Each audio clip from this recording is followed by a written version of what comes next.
la première fois quand même dans l'histoire de la Ve République, on a des camarades qui sont condamnés à de la prison ferme. Et ça, c'est pas acceptable.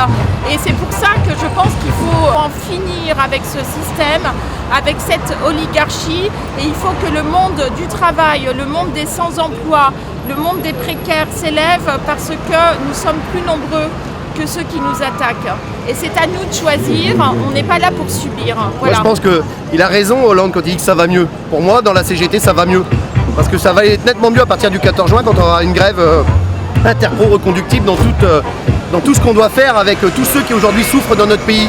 Mais je pense que derrière la condamnation des Goudiors, on a surtout un État qui ne s'attendait pas à une telle réaction de solidarité. Moi ce que je retiendrai en tout cas depuis le jugement, c'est tout cet élan de solidarité, cette générosité des gens avec des comités de soutien qui se sont créés.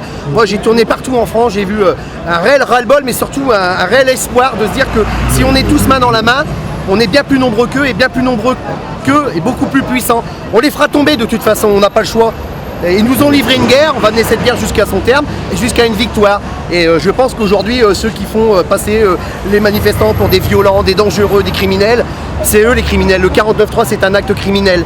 Le fait de souder de la gueule des gens aujourd'hui, de dire la CGT n'est pas responsable, est irresponsable. Non, c'est le gouvernement qui est irresponsable. Donc moi je suis fier aujourd'hui d'appartenir à cette CGT, je l'ai toujours été. Et d'autant plus c'est qu'aujourd'hui on a enfin entendu depuis 3 mois et on va faire une grève générale le 14 juin. De toute façon, ce qu'on peut dire c'est qu'aujourd'hui on n'a pas le choix. C'est eux ou nous. Là, on est devant le mur. Je pense qu'il faut vraiment finir avec ce système, avec cette Ve République, et que pour ça, il faut que les gens se mobilisent. Le 5 juin, c'est une des alternatives qui, à mon avis, doit amener des millions de Français à réfléchir sur leur avenir. Pour gagner, il faut lutter. Voilà.